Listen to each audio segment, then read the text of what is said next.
Hello, today is June 8th, 2011. We're meeting today with Mr. Charles Edwards at his home in Haxton, Colorado. My name is Brad Hoops. I'm the interviewer for the Northern Colorado Veterans History Project. Welcome, Chuck, and thanks for sitting down today to tell your story. I'm thankful that you come here to interview me. Oh, it's an honor for sure. Let's start out, if we could. Tell us a little bit about yourself, your date of birth, where you were born, a little bit about your family. I was born in Lincoln, Nebraska on September 19th, 1921. My father was a meat cutter, and at times he'd be in business for himself, at times he'd be with Piggly Wiggly or other chains, and so we moved around a lot. We might be at one place 3 or 4 months. He'd get he'd transfer, or he decided to go in business for himself. During my years of school, I went to 3 in Lincoln, 1 in Fairbury, Nebraska, and 2 in Grand Island, and 2 in Colorado. The smallest one was Paola, and the other one was Haxton here. When after 8th grade exercises, we moved back to Nebraska, Grand Island temporarily, and back to Lincoln, and I graduated from Lincoln High. Talking about Paola being the smallest one, Lincoln High was the largest one. It had 3 high schools, and the one I was in, Haxton High, or Lincoln High, 2,700 students. Wow. And I graduated with a class of 583. And I wish it could have been a small one. Yeah, right, yeah. Now, did you have any brothers and sisters? I had 2 sisters, an older sister, about 8 years older, and my younger sister, about 6 years younger, and she's still living in Lincoln. Both of my parents have died. My older sister and her family, they've passed on. Okay. And I guess that's the family. Okay. Before we get into your military experience, one thing I always like to ask you guys, another historical event, what memories do you have, and how was your family affected by the Great Depression?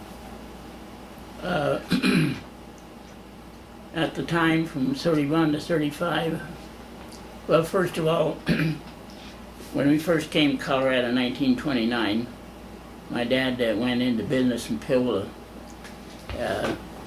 He had a cafe counter on one side of the building and a meat market on the other side. And from there we came to Haxton, and he opened up one here in Haxton.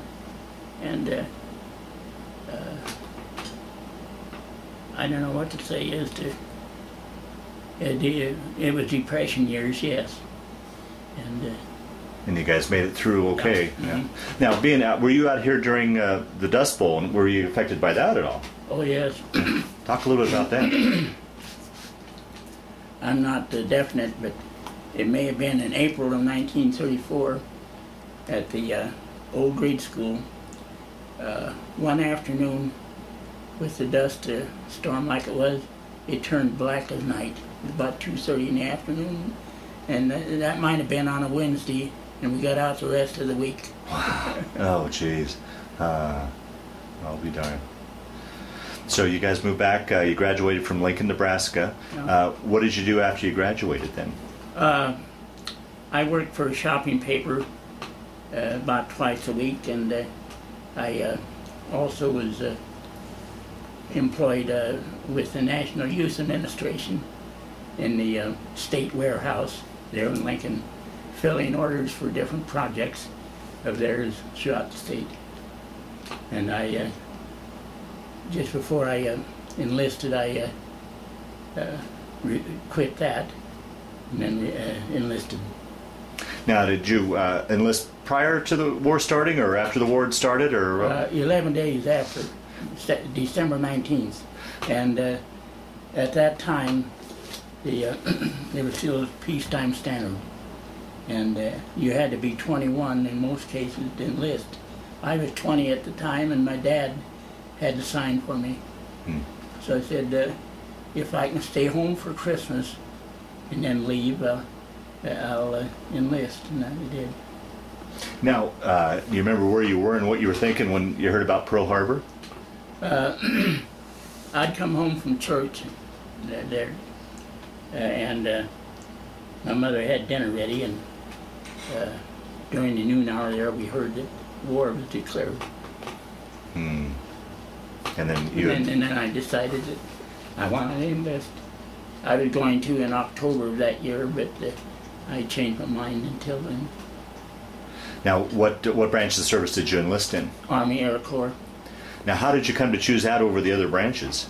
I wanted to go into radio training. And that was the branch that offered that then? Or? Yes. Mm-hmm. Okay. Then how soon after you enlisted did you ship off? You said you made it through Christmas, and then how soon then? I took the oath in Fort Crook, Nebraska, near Omaha, and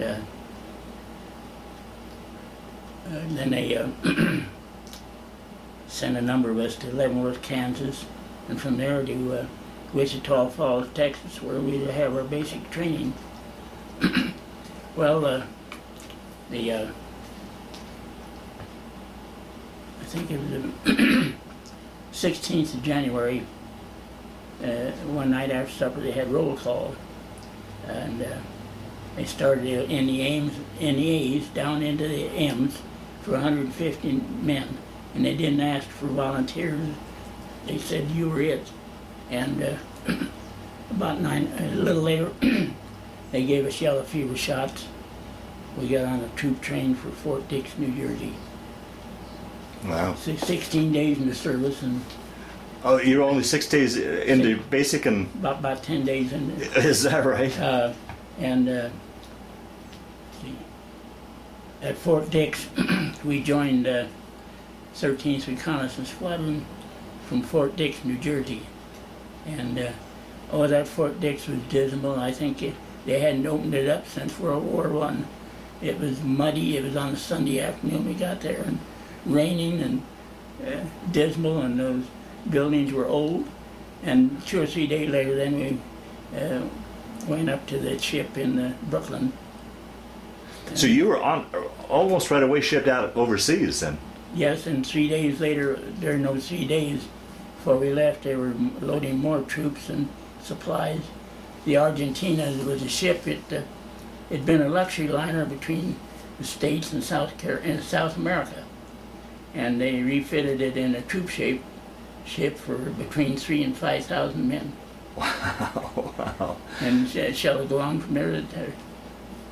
I don't want to overdo the. That begs the question then. How here's this boy from landlocked Nebraska and Colorado going to sea. How was that trip for you? Did you get your sea legs, or how was the crossing? I managed, but a lot of them didn't. When we left Brooklyn Harbor on the ship, there were blimps overhead to Panama. And we went through the Panama Canal and then headed west. Our orders had been to go to the Philippines, and that was canceled, so they changed it to Australia. And on the ship, it was pitiful. We were given shots, not being in any longer what we were. And as they came up to the one that given a shot, some would keel over as well as maybe being seasick. Boy, that was something that was pitiful, but it was kind of laughable too. Yeah. Huh. And how long? Anyway, from the we got on the ship there in Brooklyn and we were there 3 days, and then 35 days sailing, 38 days. What was it like going through the canal? That must have been pretty interesting. Oh, it was really colorful. Yeah. and they wouldn't let us get off the ship.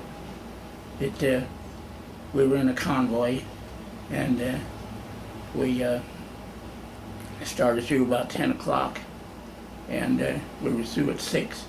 Then we stayed overnight. The ship docked overnight in Balboa Canal Zone.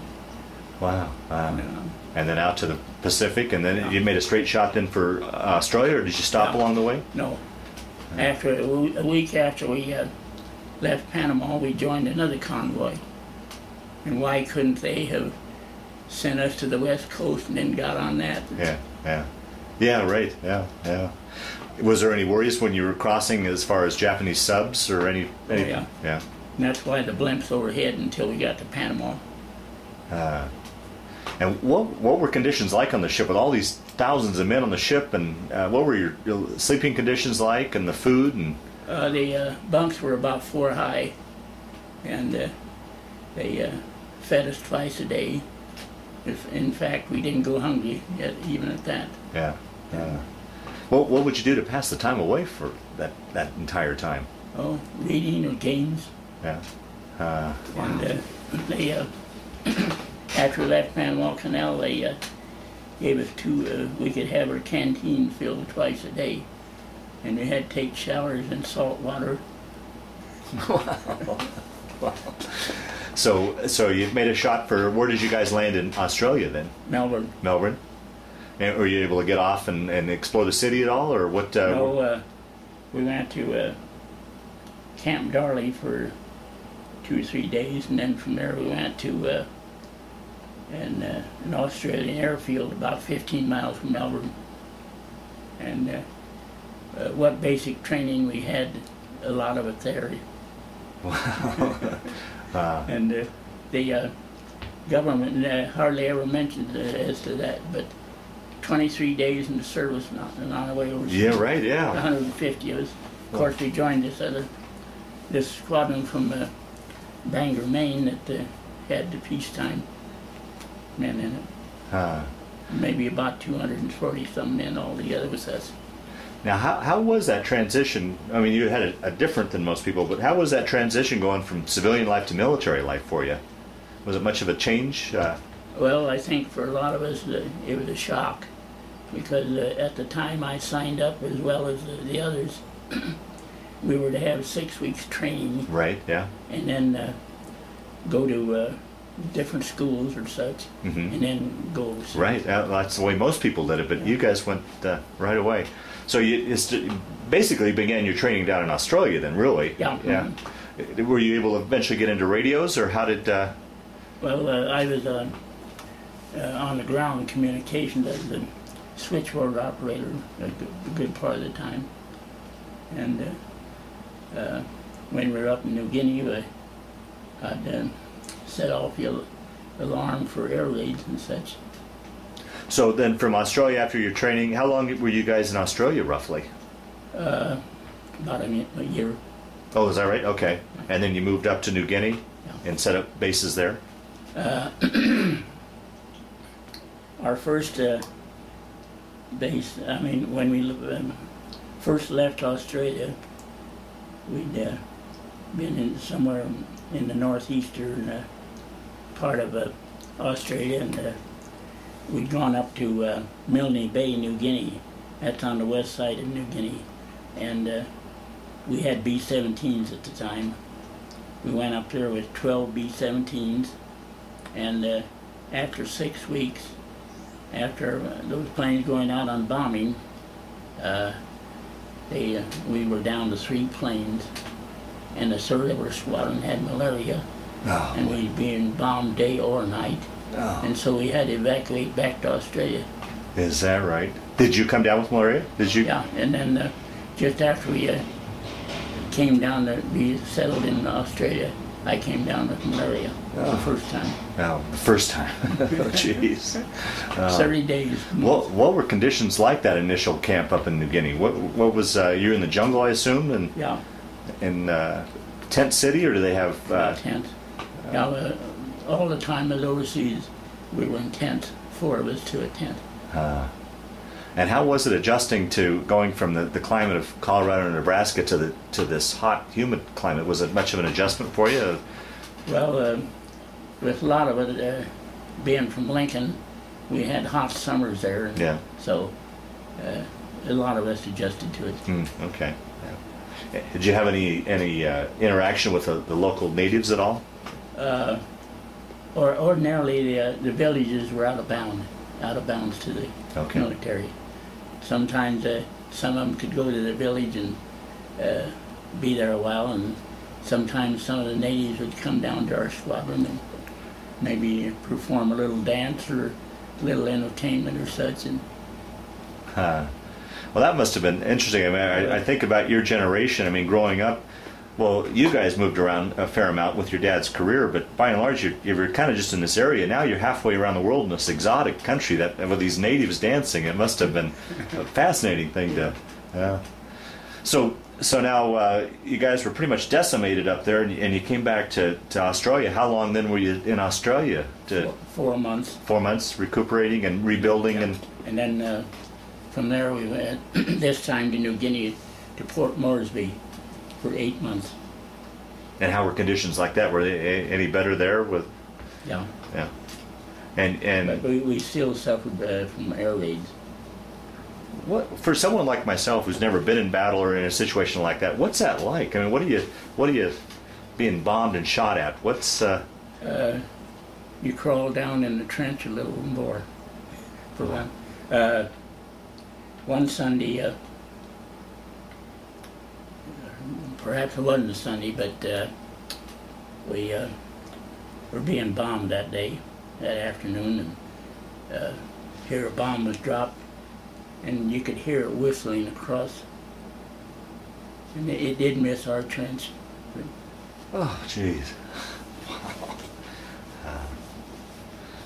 So you were on the base. You were in charge of communications or in air raids. And I wasn't in charge of. Oh, yes, in communications. Yeah. Mm-hmm. And what would your duties be by and large? What would you? Well, I'd be there at the switchboard answering calls and such. Okay. And once again, were you? This is a base of B-17s or? Our first year, we used B-17s. In our second year, we changed to B-24s. They had a longer range, and I don't know for sure. Maybe perhaps a heavier bomb load. Okay. And you said living conditions are a little bit better at Port Moresby, or yeah, but still in a tent. Yeah, we still were raided. Oh boy! And what were the? One time there at Milne Bay. Perhaps I'm carrying on too long. No. One night we heard someone say, "Come here, Joe. Come here, Joe." And there's a sniper up in the tree. And just after that, we got him. Oh, wow. But this Milne Bay had been a coconut plantation of some corporation in America. So even though you guys had taken over the island, there were still snipers and... Oh, yeah. Yeah. Wow. Jeez. So you had to be constantly on your guard then. You really couldn't let your guard down. There's one spot, cross post, and it said 85 good Nipponese, that meant Japanese, were buried here. Wow. That was before we got there. Yeah. And then from Port Moresby, then where did you guys go? Did you start just working your way up the pipe? Yeah, 3 or 4 different places. Where did you go from Moresby then? I'm not sure. It may have been Dobadura, but we were for a short time. We were stationed at where Amelia Earhart had taken off from New Guinea when they last heard of her. Wow. Another time we had so much rice, I think the Japs left it there for us. And along those lines, how was the food and such for you guys? Were you well fed and Well, we had a lot of dehydrated potatoes and powdered eggs, and some of us didn't care about eating breakfast, but there was food there. Yeah. And how about communications back home, as far as getting mail from your folks and such? Was that pretty reliable and pretty consistent? Were you guys on the move like that? Usually it'd be 3 or 4 weeks at times, sometimes when we get a letter or such. It's hard to believe in this day and age when it's instant, a cell phone. And we, I don't know if you've ever heard of the V-mail. V-mail, Explain that to those that'll watch this tape, what that is. That was a one-sheet form, and you could write all you could on the sheet, and it would be censored. Right. You couldn't tell people back home where you were. And if some of it happened to be cut out, or if your regular letters, some of it would be cut out, it'd be censored. And the V-mail was faster because they could photograph that and go to whoever you were corresponding with.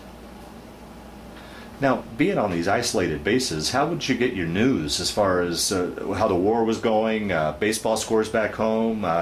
Was there any sort of...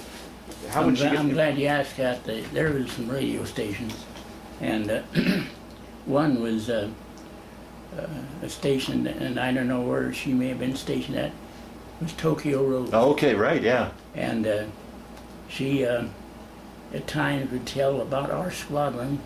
She'd say, your squadron that had gone on missions here and there, and she'd play music for us. And it turned out that she was Japanese, but she was a native of the Chicago area. Right, yeah. So that must have been... But she'd tell about different things that our squadron had done, which is so, and I don't know where she got that information. Well, that must have been kind of scary to know that the enemy knew your moves, and I'll be darned. So continue your story as you move further up the pipe, I guess is what they call it. From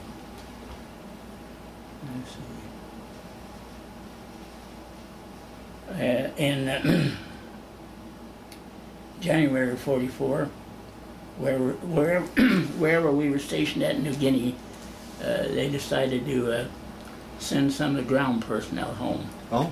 And we'd been overseas about 2 years, about that time, and what they decided was send maybe 10 or 12 home each month. Well, the first month they sent all section heads, maybe a master sergeant or tech sergeant. Well, there'd be a promotion for 10, and I was placed on the June quota, and but I didn't get to leave until 2 months later, about the end of August. But you're able to get back home for a leave then? Yeah. And how long were you home? 22 days. Does that include travel time, or? No, plus travel time. Oh, plus, okay. But after 32 months overseas, and then that's all they... Oh, jeez. 2 or 3 months later, when I was stationed in South Carolina, I got another leave. So now you went home for a visit and went back and then came back to South Carolina, or once you were here? When I came back to the States, I came back on the plan that I'd be reassigned in the United States. Oh, okay. But I had to report to Miami Beach, Florida for reassignment. And on the way down there, it was in October of the year, and hurricane season was on. So those of us in the military, they had us get off a train that afternoon, and we stayed in the Salvation Army barracks overnight, and then the next day we went down to Miami Beach. And during the war in the Atlantic City and Miami Beach, the government had practically every hotel leased. And when I'd been interviewed, I was asked, do you want to spend the rest of the war here? I said, no, these palm trees remind me too much of New Guinea. Oh, wow. After we left New Guinea, that's where I left. I mean, now I'm getting I should have told this before. Our squadron kept moving up New Guinea, and then we moved into the Dutch East Indies, and up there.